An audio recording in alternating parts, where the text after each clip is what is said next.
लड़ाई कितने दिन चलेगी ये आज हम नहीं बता सकते हैं। 4 महीने भी चल सकती, 4 साल चल सकती है। भूपेंद्र द्विवेदी साहब मेरे सीनियर जनरल, उन्होंने कहा भाई 88 दिन घंटे की जंग लड़ी थी, 4 साल की लड़ेंगे। इसमें कोई शक नहीं है, लेकिन ये एक ऐसा सब्जेक्ट है जिसपे मैं डिटेल में अभी बात नहीं करूँ। आर्मी चीफ है इंडिया के, सीनियर जनरल हैं, ये वहाँ पे जो चाणक्य डिफेंस डायलॉग हो रहा है उसके दौरान ये मुखातिब थे। आए दिन वहाँ पे कोई ना कोई ऐसा डिफेंस डायलॉग हो रहा है जहाँ पे इंडियन फौज अपनी माइट का इजहार कर रही है। और अब द्विवेदी साहब ने जी क्या काम किया, चाणक्य डायलॉग्स हो रहे थे। अब चाणक्य आप जानते हैं कि इनका एक कैरेक्टर है बड़ा पुराना हिस्ट्री का, लेकिन ये एक आर्मी चीफ की जानब से ये कहना कि ऑपरेशन सिंदूर सिर्फ एक ट्रेलर था। They know how to fight. Over the period of time, Indian army के अंदर बहुत बड़े बड़े नाम हैं, बड़ा कुछ है। ये नहीं मैं मान सकता कि इंडिया की फौज की कैपेसिटी नहीं है। भाई इंडियन फौज की कैपेसिटी 2000% है। They are nuclear power, missile है, इंटरकॉन्टिनेंटल बैलिस्टिक मिसाइल है, न्यूक्लियर ट्राइड है। भाई क्या क्या नहीं है उनके पास, इंडियन फौज के पास। व्हाट्स देयर जिसको हम कह सकते हैं कि ना हो भाई उनके पास। ठीक है सर, तो फिर मसला किधर है? मसला कहीं और। हिंदुस्तान के जो आर्मी चीफ है उन्होंने कहा है कि जी पाकिस्तान के साथ जो ऑपरेशन सिंदूर हुआ था तो वो तो जी एक ट्रेलर था और पिक्चर अभी बाकी है मेरे दोस्त।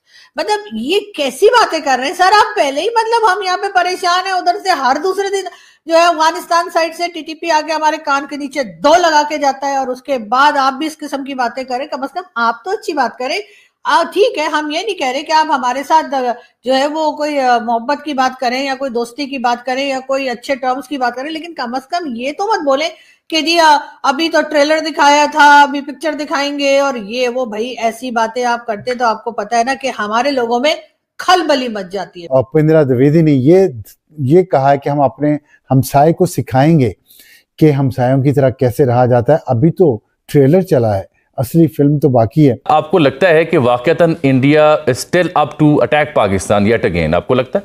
So whenever there are very provocative statements, जब बहुत ज्यादा वॉर मॉन्गरिंग कर रही होती है बीजेपी की गवर्नमेंट, पिछले 15 सालों से उनका ट्रैक रिकॉर्ड हमारे सामने है, तो they always attack Pakistan. Intensity attack की जो है हमेशा आप देख लीजिए कि हर दफा पहले से बढ़कर थी। तो मोदी के घर के ऊपर पाकिस्तानी ड्रोन्स फ्लाई करते रहे और यह बात मोदी को पता है।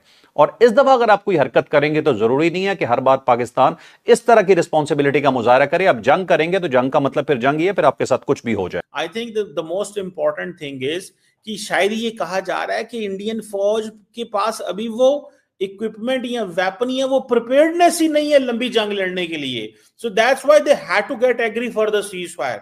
अगर जंग लंबी हो जाती है तो वो प्रिपेयर्डनेस नहीं थी। ये कंक्लूजन है इंडियन फौजियों का। मैं आई कैन नेम दोस्त, उनका ये कंक्लूजन है हमारी प्रिपेयर्डनेस नहीं थी, इसलिए हमें ना अमेरिका ने कहा ना किसी और ने कहा। हम खुद ही समझते थे कि जंग अगर लंबी हो गई तो मतलब आउट ऑफ कंट्रोल हो जाएंगी चीजें। बिल्कुल। आपके लिए मेरे पास एक बहुत अच्छे से शब्द हैं, ख्याल अच्छा है।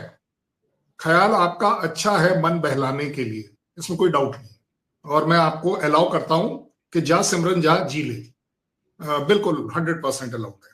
अब आगे बात के वाई सीज फायर, क्योंकि आपने बोला है इसलिए मुझे बोलना पड़ रहा है। फिर हम गाते खलबली है खलबली। लेकिन बात सारी ये है कि अब एक बार फिर पाकिस्तान के टीवी चैनल्स पे और हर जगह बार बार हमारे मिनिस्टर सब कह रहे हैं जी हमें भारत से खतरा है, हमें भारत से खतरा है। भारत के आर्मी चीफ ने कहा है कि हम दोबारा भी अटैक कर सकते हैं। और वो बातें जो भारत के आर्मी चीफ ने कही भी नहीं, शायद सोची भी नहीं, वो भी हमारे लोगों ने सोच लिया। आपको पता है हम लोग बहुत ज्ञानी लोग हैं, हमारे पास वो बातें भी हमें समझ में आ जाती हैं जो किसी ने सोची भी नहीं होती। तो बिल्कुल अब हमारे यहाँ यही सिलसिला चल रहा है कि हम अफगानिस्तान की तरह तो कुछ नहीं कह रहे, ज्यादा से ज्यादा यही हो रहा है कि जी अफगानिस्तान ने ट्रेड बंद कर दिए, अब हमारे यहाँ आलू प्याज टमाटर कुछ नहीं आ रहे। लेकिन कोई बात नहीं, भारत की तरफ देखा जाए जी, भारत जो है वो दोबारा अटैक करने की सोच रहा है। भारत ने ये कहा, भारत के आर्मी चीफ ने ये कहा, तो यही कर करके जो है वो बातें, यानी यही बातें कर करके जो है पब्लिक को जो है बहलाया जा रहा है, ताकि पब्लिक जो है वो ये ना कहे कि जी अब आप कुछ कीजिए, इसलिए कि वो MBS यानी कि मोहम्मद बिन सलमान जो है उन्होंने हमें तो कुछ नहीं दिया। अब तक आपका पर्सनल स्टैंड भी ये था पिछले प्रोग्राम्स में, 10 प्रोग्राम्स में, कि इंडिया दौड़ कर गया था और उसने US के थ्रू सीज फायर करवाया और बाद में उसे डिनाई कर दिया कि जी हमने तो अपनी मर्जी से किया, पहली बात। दूसरी बात, अदरवाइज आप ही बताइए, ट्रंप में तो आप लोगों का विश्वास बहुत ज्यादा है, हालांकि मैं आपको हमेशा गाइड करता आया हूं, एक्सपोज करता आया हूं ट्रंप को कि ये किसी का अपना बंदा नहीं है। पाकिस्तान बहुत बड़ी गलतफहमी में रहेगा कि ट्रंप आजकल हमारा हो गया, ऐसा नहीं है, ये आपको भी पता है, प्रूव हो सकता है। ज्यादा बड़ी बात यह प्रिपेयर्डनेस, क्योंकि दैट इज वेरी इंपॉर्टेंट। मान लीजिए मेरी बात कमर चीमा साहब, अगर कभी आपके आसिम मुनीर साहब से भी आपका बातचीत हो तो उनसे जरूर पूछ लीजिएगा कि जनाब ये कर्नल शैलेंद्र ने जो बोला है क्या ये दुनिया में एप्लीकेबल है कि नहीं, पाकिस्तान नहीं, दुनिया में। जिस दिन जिस फौज ने ये सोच लिया कि मैं फुल्ली प्रिपेयर्ड हूं, वो उस दिन जरूर पिटेगा। अमेरिका से ज्यादा बड़ी फौज, हाईटेक फौज कहीं नहीं थी, अफगानिस्तान में भी पिटी, वियतनाम में भी पिटी। क्यों? क्योंकि जिस दिन ये गुरूर आ जाए, फौज एक ऐसी चीज है, लड़ाई एक ऐसी चीज है, इसमें आप कभी नहीं कह पाएंगे। और लेटेस्ट एग्जांपल मैं आपको इवन रशिया का दे देता हूं। कहां रशिया इतना बड़ा चौड़ा, कहां वो यूक्रेन। भाई साहब, प्रिपेयर्डनेस जो होती है ना, दिस इज नेवर डिफाइंड कि प्रिपेयर्डनेस होती क्या है। प्रिपेयर्डनेस का मतलब ये नहीं होता कि मैं ऐसे बैठा, 2 कॉलर बंद किए। भारत में जी एक बार फिर, जैसे मैंने आपसे कहा कि पीएम मोदी जो हैं, उनके आर्मी चीफ जो हैं, उन्होंने कहा है कि जी अभी हमने ट्रेलर दिखाया है और अभी पूरी पिक्चर दिखाएंगे, तो बात सारी ये कि इसका मतलब है कि सर आप लोग बार बार हमारे उन लोगों का साथ दे देते हैं जो कि खुद चाहते ही हैं कि आप लोग किसी वक्त कहीं से कोई छोटा मोटा बड़ा किसी भी तरह का जो है का ड्रोन गिरा दें, ताकि फिर ये हो जाए कि देखो जी भारत हमें खाने के लिए आ रहा है, हमारी जान को खतरा है, हमारे माल को खतरा है, फिर अटैक कर दिया।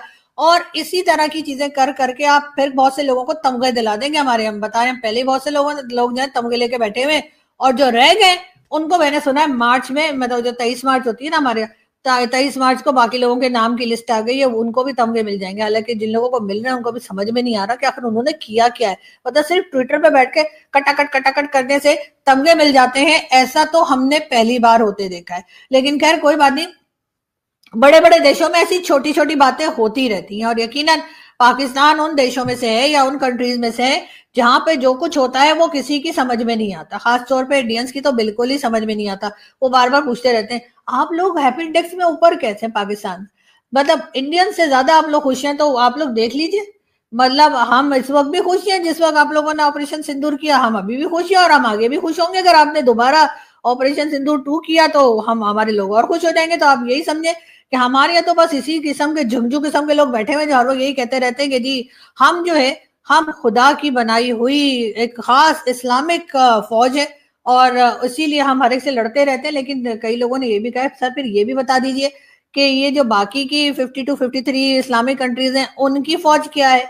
अगर इस्लामिक फौज हम ही है, अगर खुदा की बनाई फौज हम ही है, तो फिर उनकी जो फौज है वो क्या है और वो क्या कर। ऑस्ट्रेलिया क्रिकेट टीम ने गुरुवार को एडिलेड में खेले गए दूसरे वनडे में भारत को 2 विकेट से हराया। भारत ने पहले बल्लेबाजी करते हुए 50 ओवर में 9 विकेट खोकर 264 रन बनाए। इसके जवाब में ऑस्ट्रेलिया ने 22 गेंद शेष रहते मैच अपने नाम कर लिया। ऑस्ट्रेलिया ने 46.2 ओवर में 7 विकेट खोकर 265 रन बनाए। ऑस्ट्रेलिया की ओर से मैथ्यू शॉट ने सर्वाधिक 74 रन बनाए।